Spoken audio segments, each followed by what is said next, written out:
What comes into your mind when you hear the word addition? I'm sure you're thinking of getting things together. Quite easy, right? But how about if things become bigger? It's complicated, but don't be. Because today, I will help you make complicated things become simple. So keep on watching to know the secret.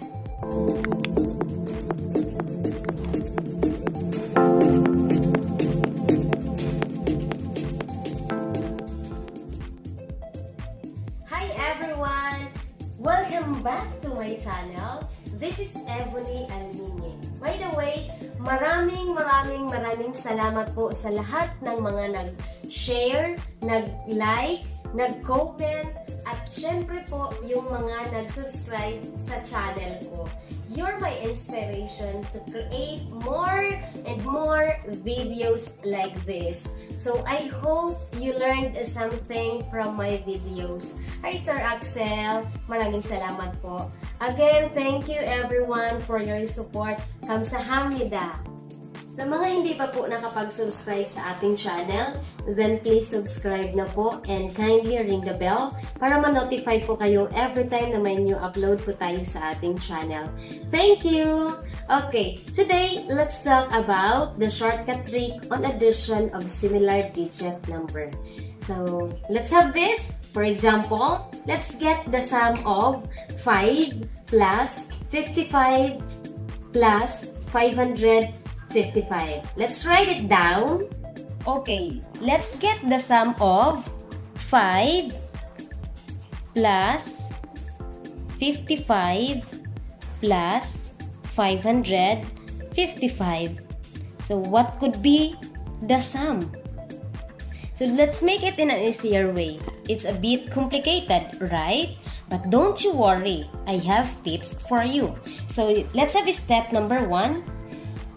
Instead of 555 and 555, let's make them 1. Okay, so you have 1. Replace all 5s by 1. Remember, so plus, instead of 55, let's make them 11. Instead of 555, we have 111. So, seems easy, right? Then, after that, let's count the digit of this. So, yung 1, how many digit? Diba? We have 1 digit. How about 11? How many digits? You have 2. And 111, there are 3 digits. After doing this, let's write them together. So you have 1, 2, and 3. Then, yung ginamit natin kanina, yung given is 5, right? Yan yung magiging multiplier natin to get the sum of these given numbers. So, we have 5 multiplied by 123, that is equal to 615. Therefore, 5 plus 55 plus 555, that is equal to 615. Let's check this using a calculator. Let's have 5 plus 55 plus 555 equals 615. Tada! Our trick works, right? Okay, let's try another one. Let's have 3 plus 33 plus 333 plus 3,333. Okay, so step number 1, instead of 3, let's make them 1. So you have 1 plus 11 plus 111 plus 1,111. Then, count the number of digits in each number. So you have how many digits here? 1. 11 has 2 digits. How many digits are there in 111? You have 3 digits. and 1111 has 4 digits. Then after doing so, let's write them together. So you have 1, 2, 3, and 4. Then multiplied by the given number, which is 3. So multiply that by 3. What could be the answer? So let's try multiplying this. 1234 multiplied by 3, that is 3 times 4 is 12, carry 1. 3 times 3 is 9 plus 1, that is 10. Carry 1, so 3 times 2, 6 plus 1, that is 7. 3 times 1 is 3. Therefore, 1234 multiplied by 3, that is equal to 3,702. And, of course, therefore, the sum of 333, 333, and 3,333 is equal to 3,702. Do you want to check it again using a calculator? Then, let's try it. Okay, let's use a calculator to check whether our answer is correct or not. So you have 3 plus 33 plus 333 plus 3,303 equals, yes, our answer is correct, and that is 3,702.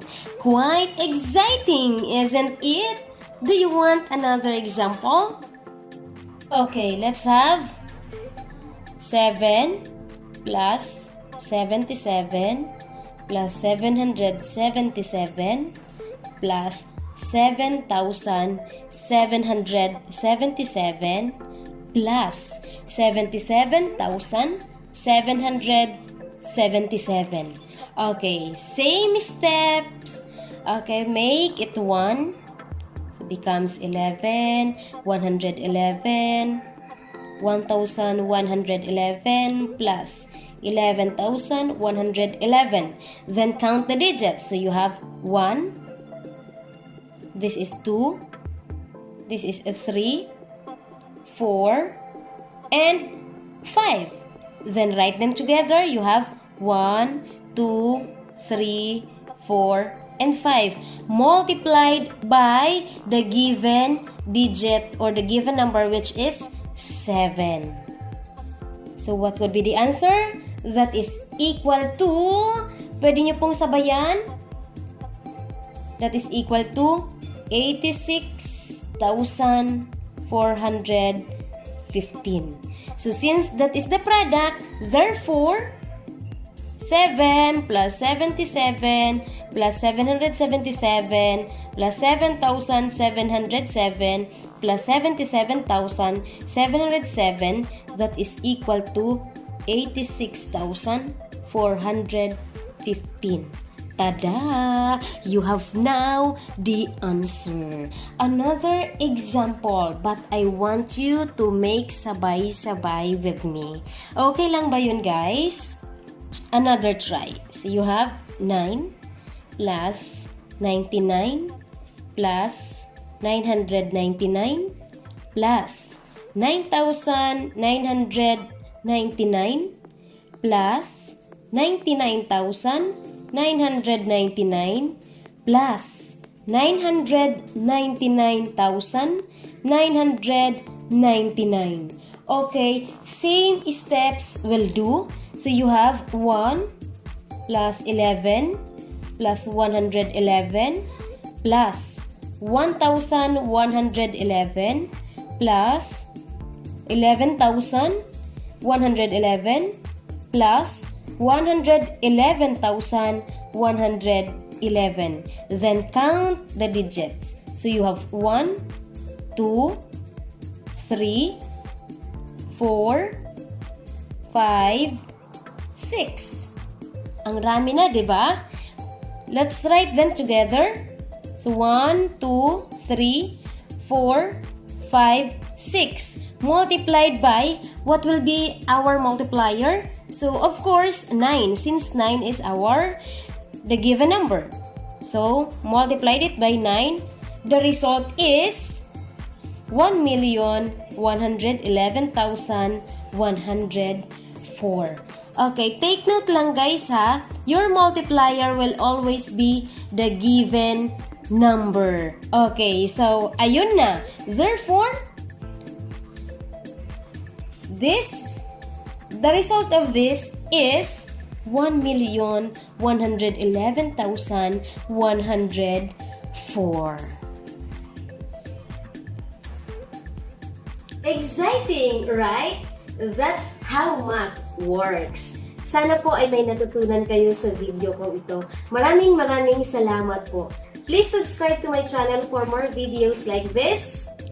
See you in my next vlog. Kamsahamnida!